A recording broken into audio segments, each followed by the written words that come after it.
ओम नमो भगवते वासुदेवाय। ओम हरि भगवते वासुदेवाय। ओम नमो भगवते वासुदेवाय। ओम नमो भगवते वासुदेवाय। ओम नमो भगवते वासुदेवाय। ओम नमो भगवते वासुदेवाय। ओम ज्ञाननिरञ्जनस्य ज्ञानाञ्जनशलाकया चक्षुरुन्मीलितं येन तस्मै श्रीगुरवे नमः। श्रीचैतन्यमनोभीष्टं स्थापितं येन भूतले स्वयं रूपः कदा मह्यं ददाति स्वपदान्तिकम्। वन्देऽहं श्रीगुरु श्रीयुतापदकमलं श्रीगुरु वैष्णवांश्च श्रीरूपं साग्रजातां सहगणा साद्वैतं सावधूतं परिजनसहितं कृष्णचैतन्यदेवं श्रीराधाकृष्णपादान् सहगणा ललिता श्रीविशाखान्वितांश्च। नमो विष्णुपादाय कृष्णप्रेष्ठाय भूतले श्रीमते भक्तिवेदान्तस्वामिन्निधे नामिने। नमस्ते सारस्वते देवे गौरवाणी प्रचारिणी निर्विशेष शून्यवादी पाश्चात्यदेशतारिणी।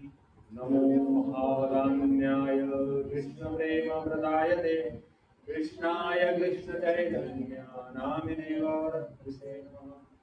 पंचतत्वात्मकं कृष्णं भक्तरूपस्वरूपकं भक्तावतारं भक्ताख्यं नमामि भक्तशक्तिं। हे कृष्ण करुणा सिंधु दीनबन्धु जगत्पते गोविंद गोविंदकांत राधाकांत नमोस्तुते। तप्तकाञ्चनवराणि राधे वृन्दावनेश्वरी वृषभानुसुते देवी प्रणमामि हरे।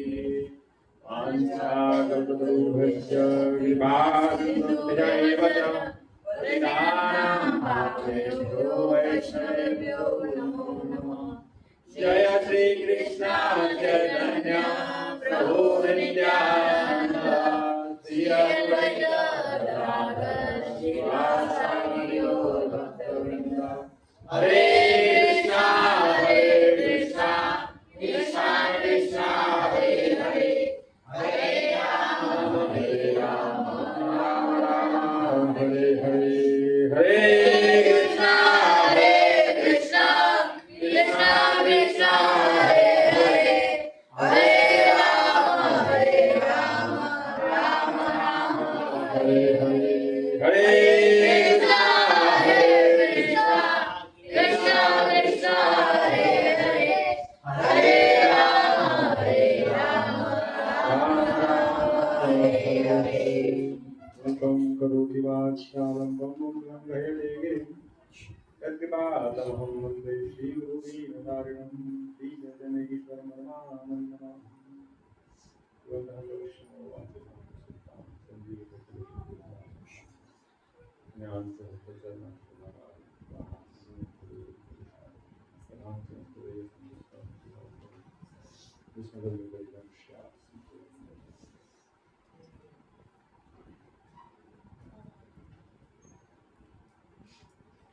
हरे कृष्णा।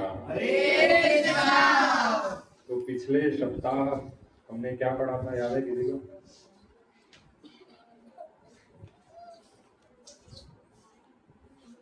किसको याद है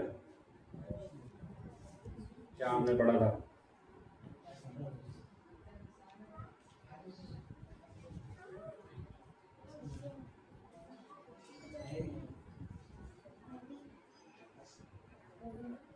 किसको याद है? माता जी, प्रभु जी, बच्चे?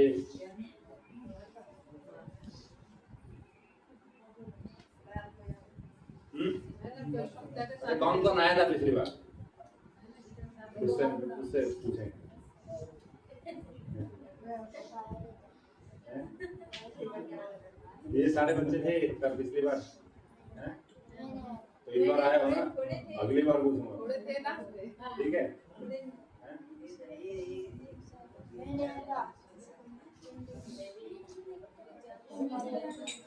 चलो तो भगवत गीता हमने पिछली बार थोड़ा बहुत उसका जनरल अवेयरनेस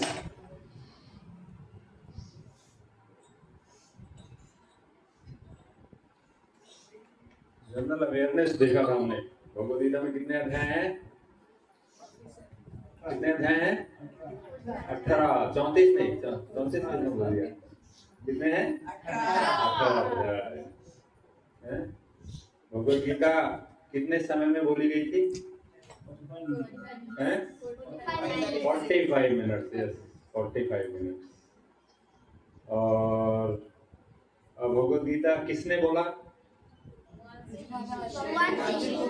कृष्ण ने बोला। किसको बोला? अर्जुन को बोला। चलो ये पता होना चाहिए।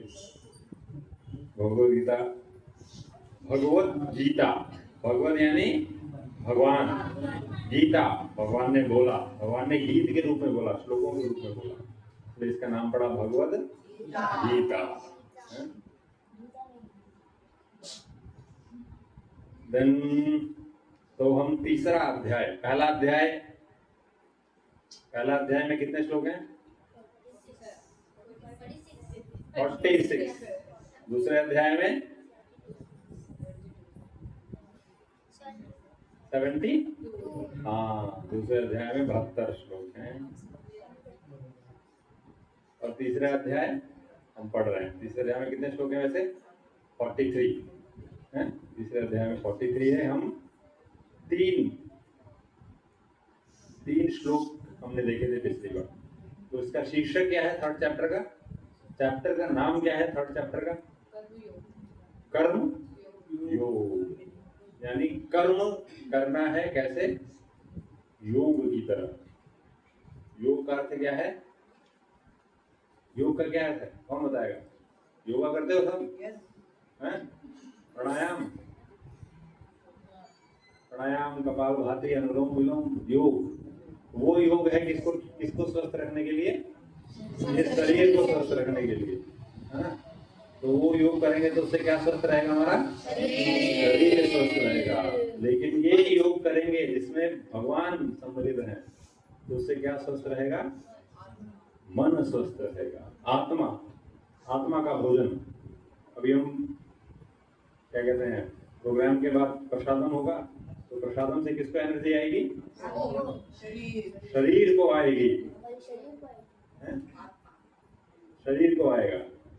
और क्योंकि वो प्रसाद है इसलिए आत्मा को भी बेनिफिट होगा।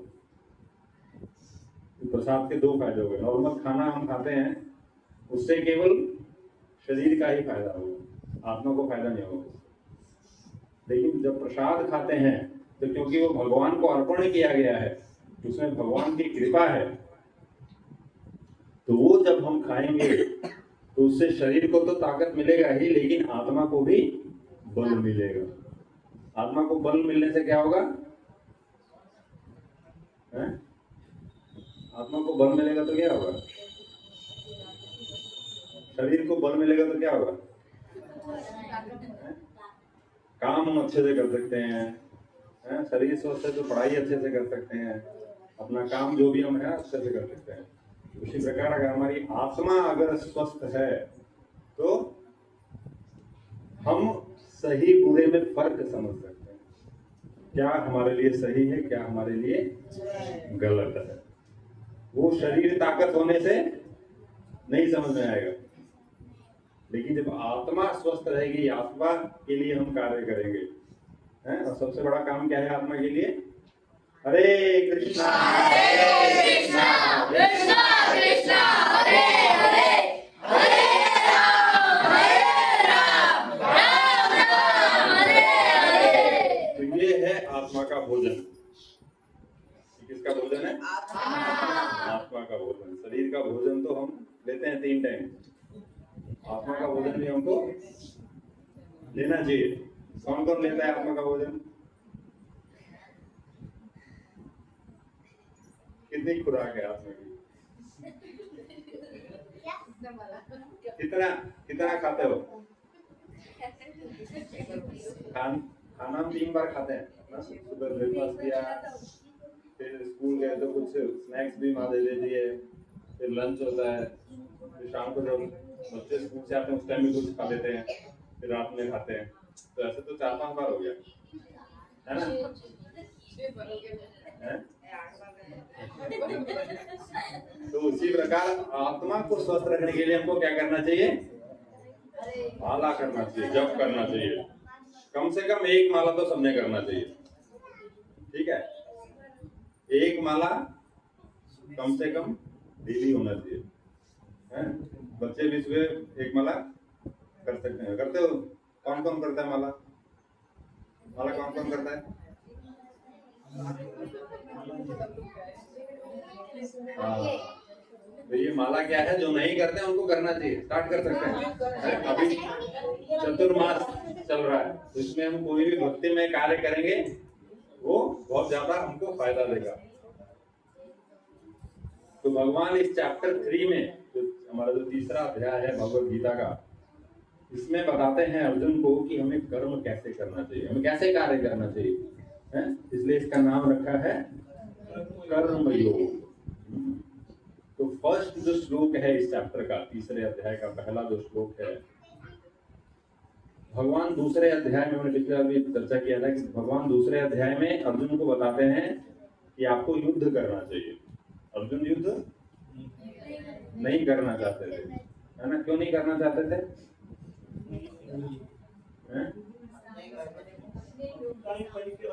हाँ, अपने ही लोग के सामने, है ना? अभी घर में एक ही परिवार है, चाचा है, मामा है, भाई है, अभी वो आमने सामने खड़े हैं किसमें?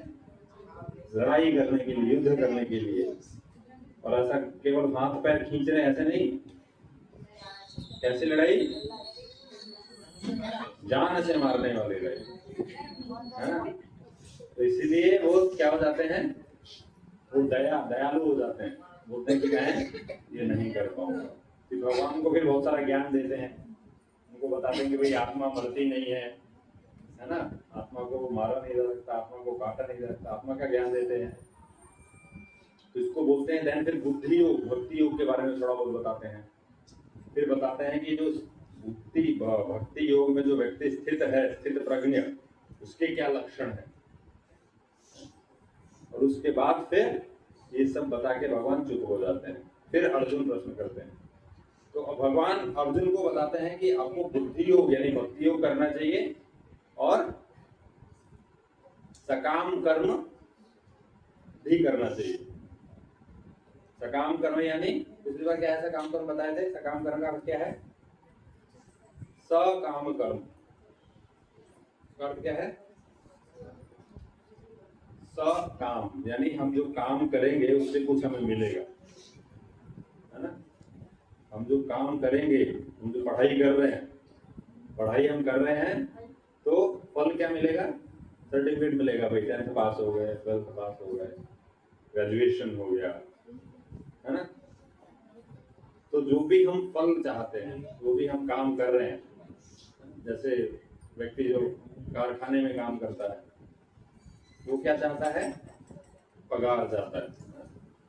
महीने के एंड में क्या होना चाहिए? पगार आना चाहिए, है ना? सैलरी आ जाना चाहिए। और जो एक गृहिणी है वो क्या सोच के कार्य करती है? उसकी भी आशाएं रहती है ना, कार्य करती है, तो क्या सोच के कार्य करती है? आप पता है बहुत सारी गृहिणियां बैठी हैं यहाँ पे, हैं? कौन खुश रहे? बच्चे खुश रहे, पति खुश रहे, परिवार खुश रहे, तो ये हमारी इच्छा है। तो इसको हमारी जो इच्छा है, हम जो कार्य कर रहे हैं उसके पीछे हमारा कुछ हेतु है, कुछ कारण है, तो उसको बोलेंगे हम क्या? सकाम कर्म। यानी हम जो कार्य कर रहे हैं उसके पीछे हमारा कुछ हेतु है, कुछ कारण है। तो भगवान अर्जुन को बोलते हैं कि आप क्या करो? युद्ध करो। युद्ध करोगे तो आप जीतोगे, तो कहाँ जाओगे? आपको पूरे पृथ्वी लोक पे राज्य करोगे, और अगर मर गए तो, युद्ध में मर गए तो क्या होगा? स्वर्ग में जाके भोग करोगे। तो दोनों तरफ से विन विन सिचुएशन है आपके लिए। अगर युद्ध में मारे गए तो स्वर्ग लोक में जाओगे, और यहाँ पे जीत गए तो यहाँ पे राज्य करोगे। तो अर्जुन को समझ नहीं आता ये भक्ति योग कर रहे हैं या बुद्धि योग कर रहे हैं या फिर ये सकाम कर्म करें, दोनों में से क्या करना चाहिए। तो वही फर्स्ट श्लोक में पूछते हैं कि आप ये जो मुझे बताए बुद्धि योग से काम करना है ना, बुद्धि योग यानी भक्ति योग बेसिकली। तो भक्ति योग से बुद्धि योग से काम करना या फिर सकाम कर्म करना, इन दोनों में से कौन सा बेटर है, कौन सा अच्छा है, वो मुझे आप बताइए। तो फर्स्ट श्लोक में ये पूछते हैं। दूसरे श्लोक में बोलते हैं कि आपने ये जो इतनी सारी विधियां बताई हैं मुझे, सकाम कर्म बुद्धि योग, इसमें से सबसे बेटर क्या है, अच्छा क्या है मेरे लिए? आपने जो बोला है जिससे मेरी बुद्धि क्या है, भ्रमित हो गई है। तो फिर भगवान बोलना शुरू करते हैं थर्ड में। भगवान बताते हैं कि दो प्रकार के व्यक्ति होते हैं जो आत्म साक्षात्कार के पथ पे चलते हैं। एक है सकाम कर्म यानी कर्म योगी, निष्काम कर्म योगी। निष्काम यानी उसका कोई हेतु नहीं है, वो कुछ चाहता नहीं है। और दूसरा है ज्ञान योग। एक है निष्काम कर्म योग और एक है ज्ञान योग। ज्ञान योग में क्या होता है? ज्ञान योग में बहुत सारा जो योगी है वो एक जगह बैठ के परमात्मा पे ध्यान करता है। और निष्काम कर्म में व्यक्ति कार्य करता है लेकिन कुछ फल की आशा नहीं रखता। सकाम फल की आशा, निष्काम फल की आशा नहीं रखता। तो भगवान बोलते हैं दो प्रकार के व्यक्ति क्या है, ये आत्म साक्षात्कार यानी भगवान को प्राप्त करने के पथ में चलते हैं। एक है निष्काम कर्म योगी और दूसरे हैं ज्ञान योगी। देन आगे बताते हैं कि बुद्धि योग या कृष्ण भावनामृति के सिद्धांतों पर चलते हुए मनुष्य कर्म के बंधन से छूट सकता है। बुद्धि योग यानी भक्ति योग। इस पथ पे अगर हम चलते हैं तो कर्म बंधन के चक्कर से क्या हो सकते हैं, छूट सकते हैं। इसका क्या मतलब हुआ, कर्म बंधन के चक्कर से छूटना। कर्म बंधन यानी हम कोई अच्छा कार्य करते हैं तो क्या मिलती है, शाबाशी मिलती है, शाबाशी मिलती है। अच्छा कार्य करते हैं या फिर कंपनी में अच्छा जॉब किया तो इंक्रीमेंट मिल जाता है, बोनस मिलता है। तो वो हो गया अच्छा कर्म। और बुरा कर्म क्या हुआ,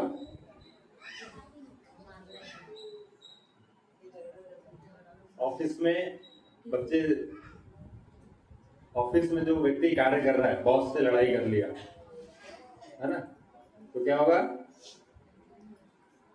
अगर प्राइवेट कंपनी है तो उसको निकाल ही देगा, है कि नहीं।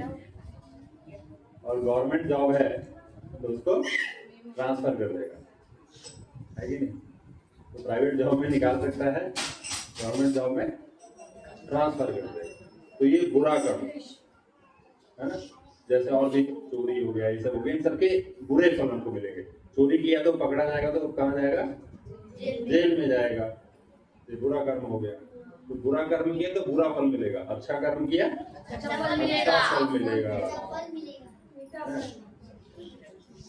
फल लेकिन मिलेगा, बिना फल मिले नहीं रह सकते हैं, है ना। फल यानी कौन सा फल, सीताफल, आम का फल, सेब का फल, है? फल यानी उसका रिजल्ट क्या मिला। अच्छे से पढ़ाई किया तो पास हो गया, उसका फल हो गया। अच्छे से पढ़ाई नहीं किया तो फेल हो गया, फल मिल गया, है ना। एक बार ऐसे ही क्या होता है, किसी को बता रहे थे तो उसको बोले कि आप कार्तिक मास में इतना माला करोगे तो बहुत सारा 1000 गुना फल मिलेगा। तो बच्चा छोटा था, बोला प्रभु जी हम इतने फल कैसे खा पाएंगे, इतना सारा फल हम कैसे खा पाएंगे। तो ऐसे ही है, तो ये फल कैसा है? किसी बोले कि ये मदद करे खाने में। हाँ, उसके लिए अच्छा कार्य करना पड़ेगा तभी फल मिलेगा। लेकिन भक्ति योग में अगर हम बुद्धि योग या भक्ति योग में कार्य करते हैं तो क्या होगा? फल नहीं मिलेगा। तो क्या भूखे रहोगे फिर? हैं? फल नहीं मिलेगा मतलब कुछ रिएक्शन नहीं मिलेगा हमको। अच्छा कर्म किया तो अच्छा रिएक्शन मिलता है, बुरा कर्म किया तो बुरा रिएक्शन मिलता है। लेकिन जब भक्ति योग कार्य करेंगे तो क्या होगा? कोई फल नहीं मिलेगा।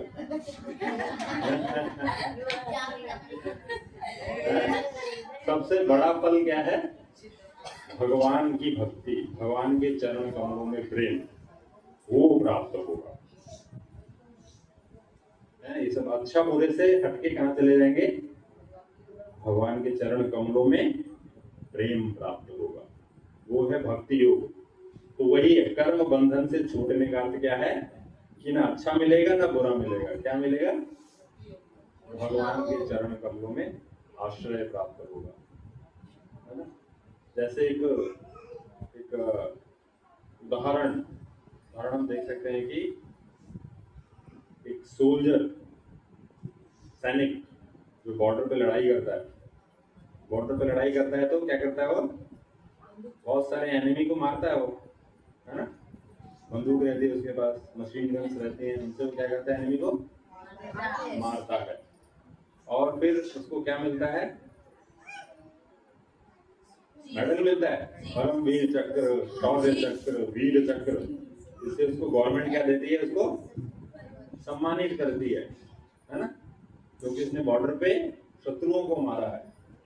लेकिन वही जो सैनिक है जब अपने घर आता है छुट्टी में और पड़ोसी से उसका क्या हो जाता है? थोड़ा लड़ाई हो जाता है किसी बात पे, और क्योंकि वो फौजी है उसके पास गन भी रहती है, खरीदा होता है उसने, तो गन से क्या करता है? उसको, पड़ोसी को मार देता है। तो अभी उसको सरकार क्या करेगी? मेडल नहीं देगी, उसको गवर्नमेंट क्या करेगी? सजा देगी। क्यों सजा देगी? तो उधर भी तो मार ही रहा था वो बॉर्डर पे, उधर कौन सा प्यार कर रहा था वो?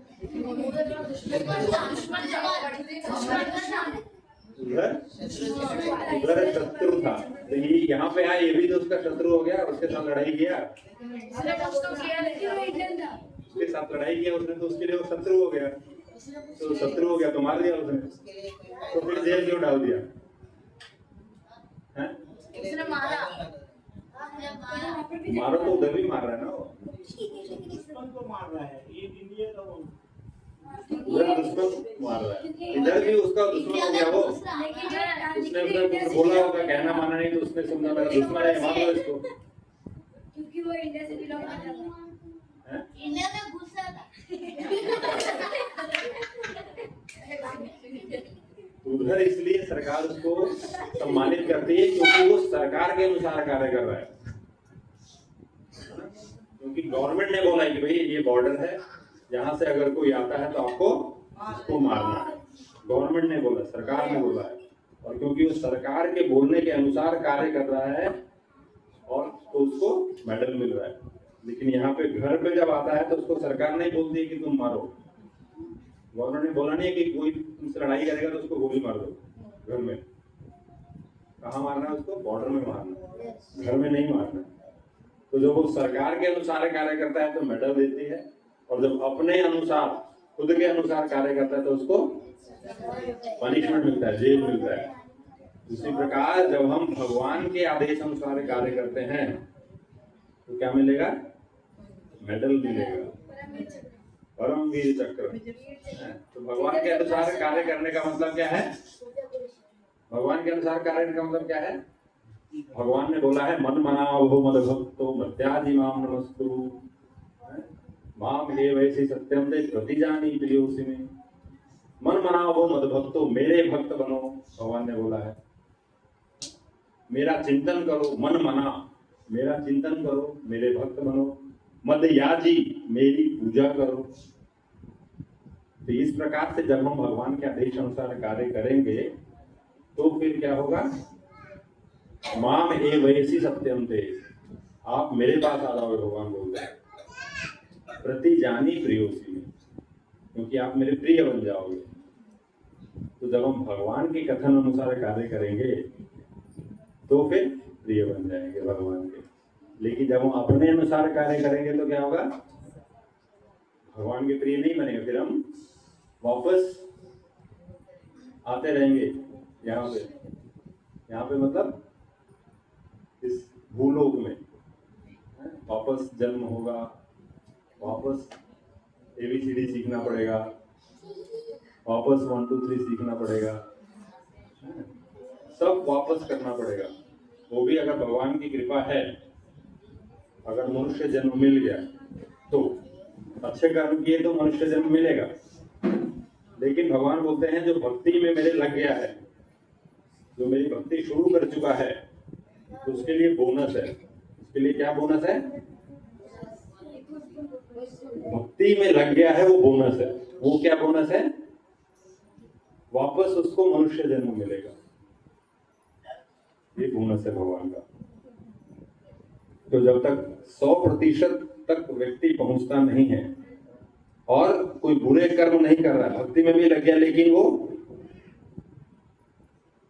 छोड़ दिया भक्ति किसी कारण से, भगवान बोलते हैं सुचिनाम श्रीमताम गेहे योगो भ्रष्टो भी जाए। ऐसा योगी जो भक्ति में लगा लेकिन किसी कारण छूट गया, नहीं कर पाया भक्ति, 2-4 साल किया फिर चला गया कहीं और दूसरे उसमें चला गया, है ना। लेकिन भगवान बोलते हैं ऐसा व्यक्ति क्या करेगा, वापस मनुष्य जन्म मिलेगा, और उसको कहाँ मिलेगा, सुचिनाम श्रीमताम गेहे। सुचिनाम यानी बहुत ही कुलीन परिवार, ब्राह्मण परिवार। श्रीमताम यानी बहुत ही धनाढ़ परिवार, धनी परिवार में जन्म मिलेगा, जहां से वो अपनी क्या कर सकता है, भक्ति जहां पे छोड़ा वो वहां से शुरू कर सकता है। भक्ति हम जहां पे खत्म करते हैं वहां से शुरू करेंगे, लेकिन 1 2 3 सीख के PhD हो गया, डॉक्टर बन गए, अगले जन्म में वापस 1 2 3 सीखना पड़ेगा। फिर हम ये नहीं बोल सकते कि भाई पिछले जन्म में तो PhD था, मैं डॉक्टर था, तो अभी क्यों सीखना पड़ रहा है, नहीं सीखना पड़ेगा।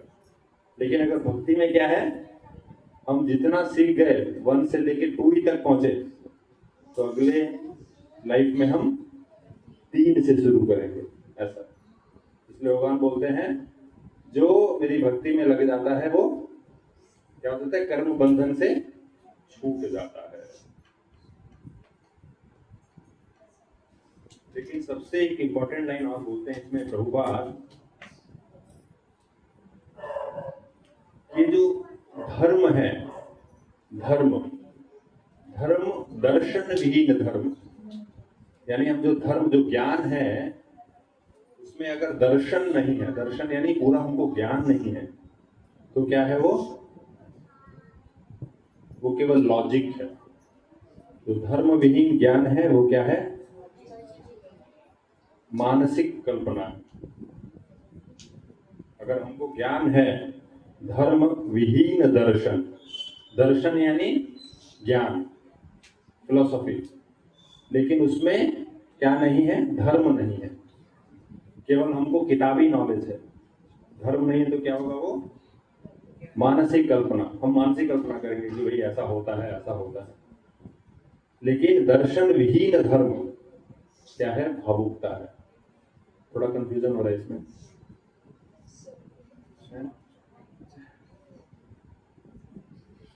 दर्शन विहीन धर्म, धर्म विहीन दर्शन। दर्शन विहीन धर्म यानी ऐसा धर्म जिसमें दर्शन नहीं है, यानी ऐसा धर्म जिसमें हमको उसके पीछे का लॉजिक पता नहीं है। हम कुछ फॉलो कर रहे हैं रिचुअल, लेकिन वो क्यों करना है वो हमको पता नहीं है। जैसे हमारे दादा परदादा फॉलो करते आ रहे हैं, हम भी फॉलो कर रहे हैं। तो धार्मिक कार्य तो हम कर रहे हैं, लेकिन उसके पीछे का दर्शन, उसके पीछे का ज्ञान हमको पता नहीं है। तो वो क्या है, केवल भावुकता है। यानी हम ऐसे ही जो कर रहे हैं पहले से हम भी कर रहे हैं, समझ में? हैं? हाँ, रिचुअल्स फॉलो कर रहे हैं, लेकिन उसके पीछे का लॉजिक पता नहीं है ना? सूर्य देव को जल देना चाहिए, हम गंगा को जाते हैं नहाते तो गंगा में वो गंगे का जल गंगा को ही अर्पण करते हैं, है ना? लॉजिक क्या है पता नहीं। तो वो क्या हो गया, केवल भावुकता है। भावुकता यानी हम भावुकता बस कर रहे हैं, ठीक, फॉलो कर रहे हैं, ठीक है। और धर्म विहीन दर्शन, यानी ज्ञान है लेकिन उसमें धर्म नहीं है। ज्ञान है हमारे पास लेकिन अब उसमें धर्म नहीं है, तो वो क्या हो जाएगा, वो केवल मानसिक कल्पना होगा फिर, क्योंकि हमको ज्ञान हो गया है ना, तो हम मानसिक कल्पना करेंगे कि ऐसा होता है, ऐसा होता होगा, है ना? तो वही बता रहे हैं। तो दोनों में कंबाइन होना चाहिए। हम जो कर रहे हैं किसी कार्य को, उसके पीछे क्या लॉजिक है वो हमको पता होना चाहिए, है ना? तो हम हरे कृष्ण महामंत्र करते हैं, क्यों करते हैं? 16 माला जप क्यों करते हैं? नहीं, हम बोलते हैं आपको कि आप कम से कम 16 माला जप कीजिए। 16 माला क्यों? 32 क्यों नहीं? 64 क्यों नहीं? 192 क्यों नहीं? है?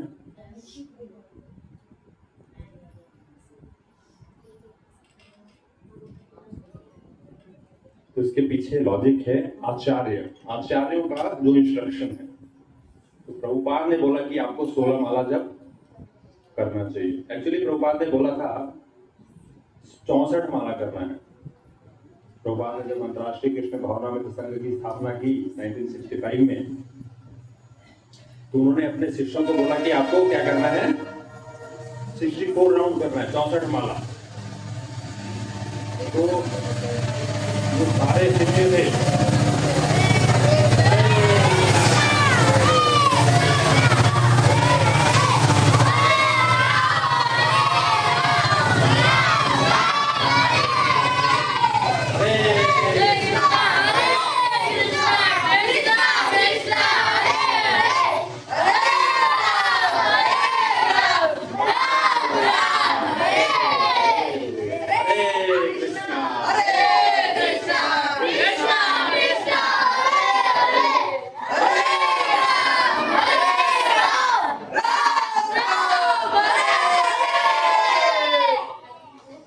हरे कृष्ण महामंत्र करते हैं, इसमें हम हाथ उठाते हैं।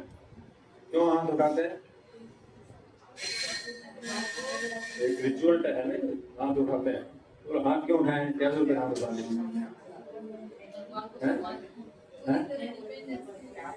पूरी तरह से हाँ, सबने सुना होगा या देखा होगा, जब पुलिस चोर को पकड़ती है तो क्या बोलती है? Surrender, hands up. तो हैंड्स अप का अर्थ क्या है? सरेंडर। हम भगवान के प्रति शरणागत हैं, अभी भगवान जो करे वो करे, तो भगवान जो करे वो करे, क्योंकि हमने क्या किया है, अपने आप को भगवान के हवाले कर दिया। तो ये है इसका। तो 64 माला, तो प्रभुपाद के शिष्यों को बोला कि आपको 64 माला करना चाहिए। तो 64 माला में कितना समय लगेगा? 64 माला में कितना समय लगेगा बताओ? कितना माला करते हो आप? एक माला कितना समय लगता है? तो 64 माला करोगे तो कितना मिनट लगेगा? 8 मिनट। 64 राउंड करोगे तो कितना समय लगेगा?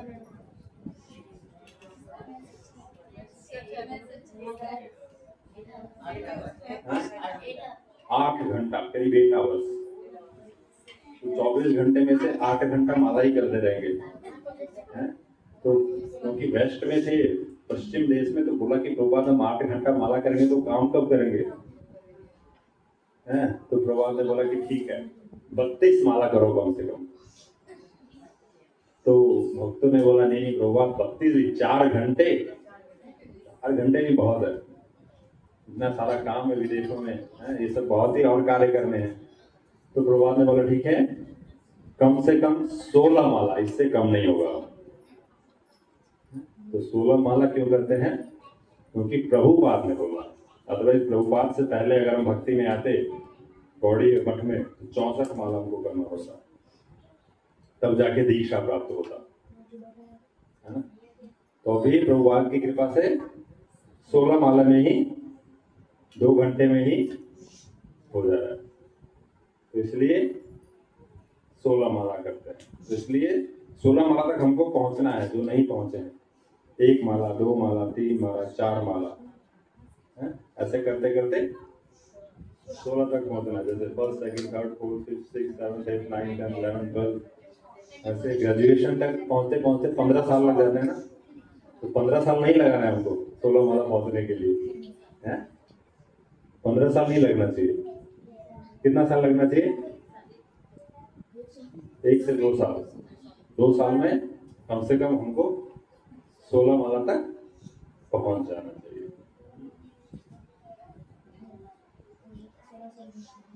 चलिए अपना 4th श्लोक देखेंगे। तो 3 श्लोक में भगवान तीसरे श्लोक में क्या बोला कि 2 प्रकार के व्यक्ति हैं, एक ज्ञान योगी और दूसरा कर्मयोगी या भक्ति योगी। कर्मयोगी यानी निष्काम कर्म, भगवान के बोलने का अर्थ है। 4th श्लोक, न कर्मणामनारंभात्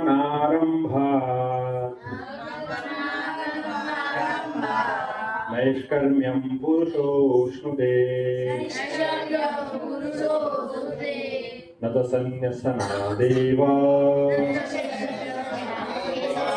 सिद्धिं समधिगच्छति। न कर्मणामनारंभात् नैष्कर्म्यं पुरुषोऽश्नुते न च सन्न्यसनादेव सिद्धिं समधिगच्छति। न कर्मणामनारंभात् नैष्कर्म्यं पुरुषोऽश्नुते न च सन्न्यसनादेव सिद्धिं समधिगच्छति।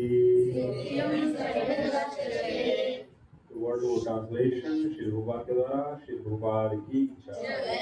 तो पीछे पीछे बोलेंगे न नहीं कर्मणाम नियत कर्मों के अनारंभात न करने से नैष्कर्म्यम कर्म बंधन से मुक्ति को पुरुषः मनुष्य अश्नुते प्राप्त करता है। न नहीं च भी सन्न्यसनात् त्याग से एव केवल सिद्धिं सफलता सम अधिगच्छति प्राप्त करता है। न तो कर्म से विमुख होकर कोई कर्म फल से छुटकारा पा सकता है, और न केवल संन्यास से सिद्धि प्राप्ति की जा सकती है। तो अभी इसमें भगवान क्या बोल रहे हैं कि न तो कर्म फल से विमुख होकर, न तो कर्म से मुक्त होकर। कर्म से मुक्त यानी जो भी कार्य कर रहे हैं, जैसे अर्जुन को कार्य था क्या था? युद्ध करना था।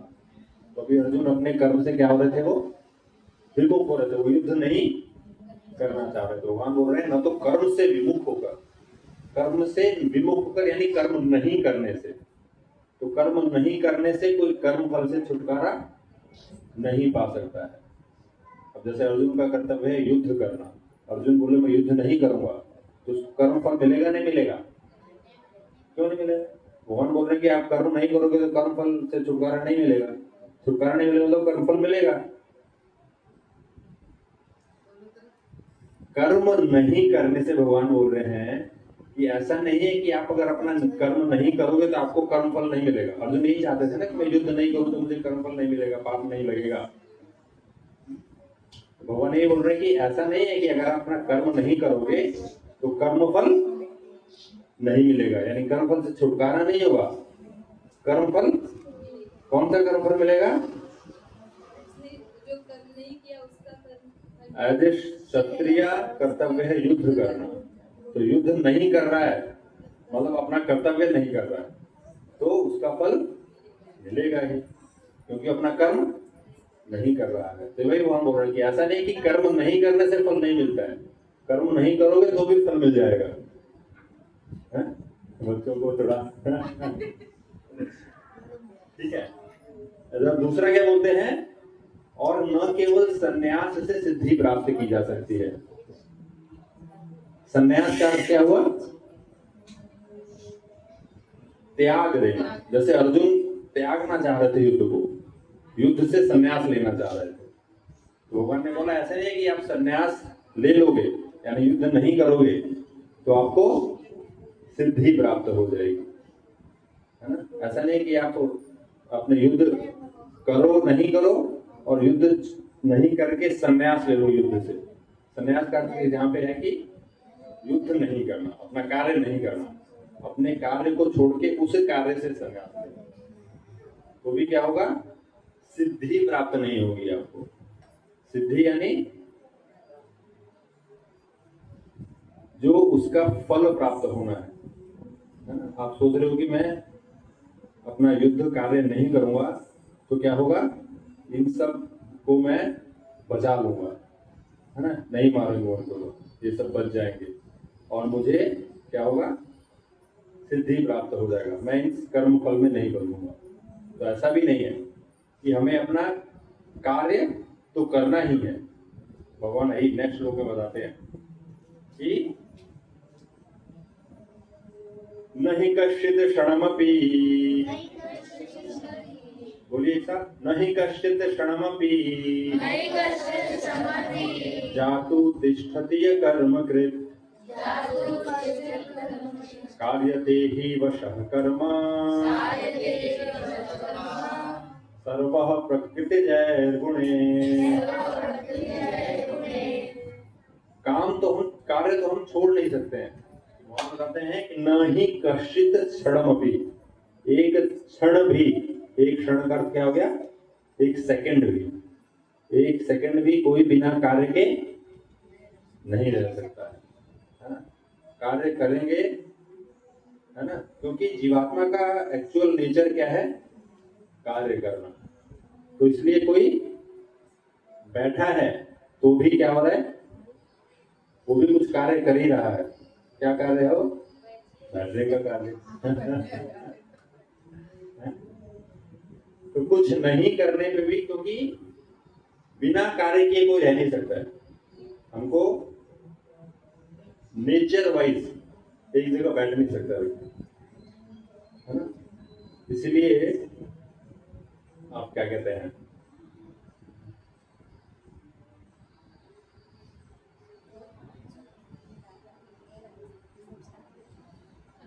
इवन अपना जो नित्य कर्म है वो तो करना ही पड़ेगा, है ना। वो भी एक कार्य है, नित्य कर्म। नित्य कर्म यानी डेली रूटीन जो हमारा है वो तो करना ही पड़ेगा, उसको हम छोड़ नहीं सकते, है ना। क्या रूटीन है? सुबह उठ के ब्रश करना, नहाना, है ना, वो तो करना ही पड़ेगा, है ना। रूटीन नहीं करेंगे तो पेट में क्या हो जाएगा? कब्ज हो जाएगा, एसिडिटी हो जाएगा, है कि नहीं। बुढ़ापे में होता है वो ऑटोमेटिकली, क्योंकि रूटीन क्लियर नहीं होता है कि नहीं। इसलिए कार्य तो करना ही है व्यक्ति ने, है। एक क्षण भी बिना कार्य के कोई व्यक्ति रह नहीं सकता है, क्योंकि ये आत्मा का स्वभाव है। भगवान बोले क्योंकि आत्मा क्या है? क्रियाशील है, इसलिए आत्मा इस शरीर में है, तो इसलिए क्या है? बिना कार्य के रह ही नहीं सकता। आत्मा की अनुपस्थिति में भौतिक शरीर हिल भी नहीं सकता है। आत्मा की उपस्थिति है तभी ये शरीर क्या हो रहा है? हिल रहा है, बोल रहा है, इधर उधर देख रहा है। आत्मा इस शरीर से चला जाएगा तो क्या होगा? ये शरीर डेड बॉडी, कॉर्प्स हो जाएगा। उस टाइम ये नहीं बोलेगा कि फला फला व्यक्ति है, क्या बोलेंगे? बॉडी है, मृत शरीर है, नाम नहीं बोलते हैं, है ना। शरीर तो वहीं पर है। हम प्यार किससे कर रहे थे? शरीर से ही कर रहे थे ना, लेकिन शरीर तो पड़ा है वहीं पे, तो फिर प्यार नहीं आता है प्यार। लेकिन हम इस शरीर के ऊपर सबसे ज्यादा ध्यान देते हैं। शरीर को अच्छे अच्छे क्रीम लगाना, अच्छे अच्छे फेस पाउडर लगाना, अच्छे अच्छे कपड़े पहनना, है? ये शरीर के लिए कर रहे हैं। लेकिन शरीर रहता है फिर भी, उस टाइम शरीर है, व्यक्ति के जाने के बाद शरीर है, लेकिन तब उस पर प्रेम नहीं आता। तो एक्चुअल में किसकी वजह से शरीर चल रहा था? वो आत्मा की वजह से। तो ये सब हम समझते हैं, लेकिन उसके हिसाब से कार्य नहीं करते, है ना। तो हमको ये हिसाब से कार्य करेंगे, हम इतना सारा सीरियस हो जाएंगे। एक जनक महाराज की कथा आती है। जनक महाराज सबको पता है। जनक महाराज कौन थे? मिथिला के राजा, सीता मैया के पिता, है ना। तो जनक महाराज बहुत ही, क्या कहते हैं, उच्च कोटि के राजा थे, राजा ऋषि थे। तो कुछ साधु आते हैं उनके पास और उनसे पूछते हैं, महाराज जनक, आपके पास इतना ऐश्वर्य है, आप राजा हैं, इतना आपके पास भोग विलास की सामग्रियां हैं, आप इन सबसे इतना आसक्त क्यों नहीं है? आप अपना कार्य कैसे करते हैं इतना अच्छे तरीके से, है? तो राजा उनको बोलते हैं, जनक महाराज बोलते हैं, उनको प्रसादम में बुलाते हैं अगले दिन, है? और 56 भोग बनवाते हैं, है? और सारे साधु पुरुषों को बैठा के 56 भोग दिया जाता है। लेकिन प्रॉब्लम क्या होती है, जहां जहां साधु बैठा होता है ना, उस साधु के ऊपर एक बहुत ही पैनी तलवार लटकी होती है, और वो भी एक कच्चे धागे से बंधी होती है? तो सब साधुओं के सामने एकदम 56 भोग है, लेकिन उनके सर पे क्या है? तलवार कच्चे धागे से लटक रही है। तो साधु सोचते हैं, भाई हमें क्यों बुलाया यहाँ पे? उनका ध्यान अभी 56 भोग पे नहीं रहता, उनका ध्यान मैक्सिमम कहाँ पे रहता है? ये तलवार गिर मत जाए।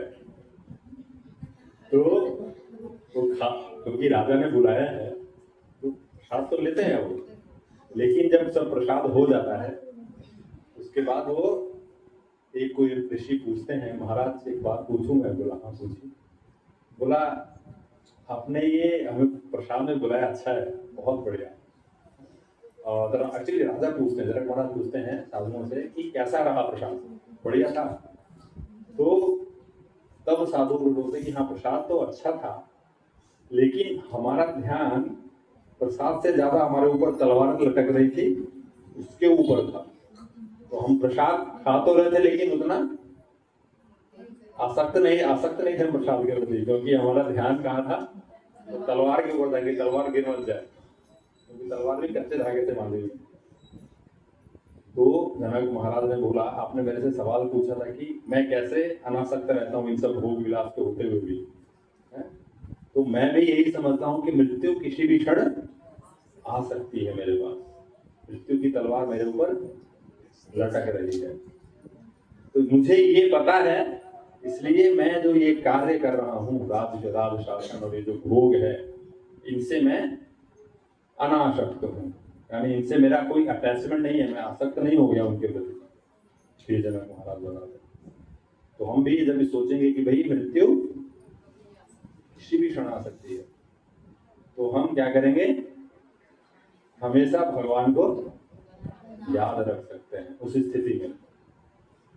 ज्यादा भोग विलास हो गया तो भगवान को हम याद नहीं रख पाएंगे, या फिर ज्यादा दुख तकलीफ परेशानी, ज्यादा ज्यादा नारकीय लोक में हम नारकीय लोक का वर्णन मिलता है 5th कैंटो में। वहां पे इतना यातना दिया जाता है कि वो व्यक्ति को, जीवात्मा को भगवान नहीं आ जाता है, क्योंकि बहुत कष्ट मिलता है। और स्वर्ग के लोगों में क्या है, बहुत ही भोग विलास है। तो वहां पे भी क्या है, वहां पे भी भगवान को याद करने का समय नहीं। ये मनुष्य लोक ही है, ये पृथ्वी लोक ही है, जहाँ पे मिला जुला है सब। तो यहाँ पे भगवान को याद रख सकते हैं, जनक महाराज जैसे याद रखते हैं।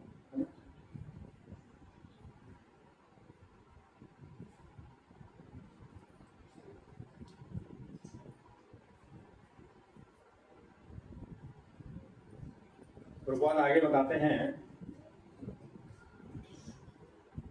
कि जो भौतिक जो जीवात्मा है वो क्या है, बिना किसी क्षण भी कार्य किए नहीं रह सकता, है ना। लेकिन आत्मा अपने स्वाभाविक कर्म में निरत रहे, यानी आत्मा का स्वाभाविक कर्म क्या है? आत्मा का स्वाभाविक कर्म क्या है, कौन बताएगा? शरीर का स्वाभाविक कर्म क्या है? शरीर जिस अवस्था में है, समझो, नित्य कर्म।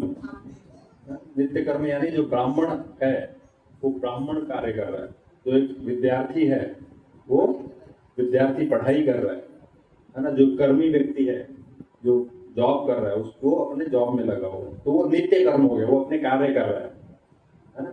तो इस प्रकार आत्मा का भी कार्य है। आत्मा का कार्य क्या है? भक्ति करना। जीवेर स्वरूप हो कृष्णेर नित्य दास। जीव का नित्य स्वरूप क्या है?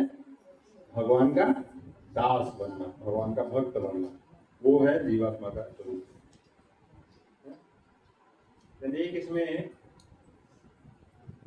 श्लोक बताते हैं प्रभुपाद, यदि कोई कृष्ण भावनामृत स्वीकार कर लेता है तो भले ही वह शास्त्र अनुमोदित कर्मों को न करे अथवा ठीक से भक्ति न करे, और चाहे वह पतित भी हो जाए तो इसमें उसको क्या हानि या बुराई होगी।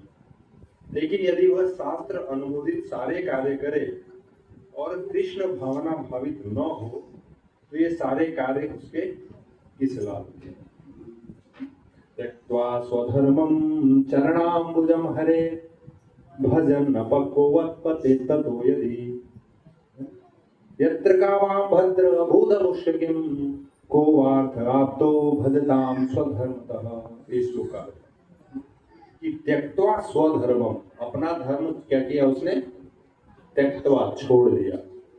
इसलिए चरणाम्बुजम हरे, भगवान हरि के चरण कमलों की भक्ति करने के लिए उसने अपना कर्म क्या किया? छोड़ दिया है। और ऐसा उसने किया, लेकिन उसका जो भजन है अपक्ववत, यानी वो अपने भजन की पूर्णता नहीं कर पाया। हम भक्ति कार्य में लग गए, लेकिन किसी कारण से क्या हो गया? हम भक्ति मार्ग से च्युत हो गए, अलग हो गए। हमने एडमिशन लिया 1st स्टैंडर्ड में, 5th 6th स्टैंडर्ड गए, लेकिन किसी कारण 7th 8th स्टैंडर्ड पढ़ाई नहीं कर पाए, है ना। काम में लग गए, जॉब में लग गए, 8वां 9वां 10वां पढ़ाई नहीं। हम बोल रहे हैं कि अगर भक्ति कार्य में लगा लेकिन भक्ति पूरा नहीं कर पाया तो उससे उसको क्या हानि है? बोल रहे हैं कोई हानि नहीं है। क्यों? क्यों कोई हानि नहीं है? और इससे पहले क्या बताया था? भक्ति में किया गया कोई भी कार्य क्या होता है? परमानेंट होता है। तो आपने 7th स्टैंडर्ड तक पढ़ लिया, कर लिया भक्ति, तो वो परमानेंट हो गया। अभी अगली बार जब भक्ति करोगे तो 8th स्टैंडर्ड से करोगे, तो उसमें कोई हानि नहीं है अगर आपने बीच में छूट भी गया तो किसी कारण से। लेकिन आगे क्या बोल रहे हैं? यत्र का वा भद्र भूतमुष्यकिं, उससे क्या फायदा? अगर आपने पीएचडी कर लिया, पीएचडी करके क्या हो गया? को वार्थ आप तो भजताम स्वधर्मतः, लेकिन आपने भगवान को नहीं भजा। आपने पीएचडी कर लिया, मृत्यु हो गई, अगले जन्म में वापस एबीसीडी सीखना पड़ेगा, तो उससे कोई फायदा हुआ क्या? नहीं फायदा हुआ। लेकिन भक्ति शुरू किया, थोड़ा सा किया, फिर किसी कारण से हट गया तो अगले जन्म में फिर आगे से स्टार्ट करेगा, तो इसमें फायदा है ना। तो यही बोल रहे हैं कि भक्ति कार्य में थोड़ा सा भी किया तो क्या होगा, महान भय से रक्षा कर सकता है वो। महान भय क्या है, वापस पुनरपि जननम पुनरपि मरणम पुनरपि जननी जठरे शयनम, ये वापस माँ के गर्भ में आना। और माँ का गर्भ कैसा हो सकता है, मनुष्य का भी हो सकता है, एक सूअर का भी हो सकता है, एक कुत्ते का भी हो सकता है। कुत्ते के गर्भ में जाएगा तो कुत्ता ही बाहर आएगा, है कि नहीं। सूअर के गर्भ में अगर जीवात्मा गया तो सूअर ही बन गया है, गधे में गया तो गधा ही आएगा। तो ये सबसे बड़ा क्या है, भय है एक जीवात्मा के लिए, क्योंकि जीवात्मा का कार्य क्या है, भगवान की सेवा करना। लेकिन इन सब योनियों में वो आ गया तो भगवान की सेवा नहीं कर पाएगा। वही बता रहे हैं कि लेकिन भक्ति में कार्य क्या अगर हमने थोड़ा सा भी किया तो बहुत बड़ा फायदा है।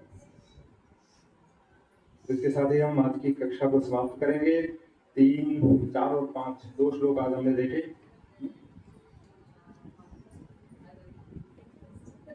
चौथे श्लोक में भगवान ने क्या बताया कि ऐसा मत सोचो कि आप कर्म नहीं करोगे तो कर्म फल से छुटकारा मिलेगा, या फिर आपने संन्यास ले लिया तो आपको सिद्धि प्राप्त हो जाएगी। आपको अपना कार्य करना ही है, लेकिन कार्य कैसे करना चाहिए, कृष्ण भावना में कार्य करना चाहिए। ऐसे जब कार्य करोगे तो आगे भगवान बताते हैं 9वें 10वें श्लोक में बताएंगे कि ऐसे कार्य करने से क्या होगा। बहुत बहुत धन्यवाद। हरे कृष्णा कृष्णा कृष्णा हरे हरे।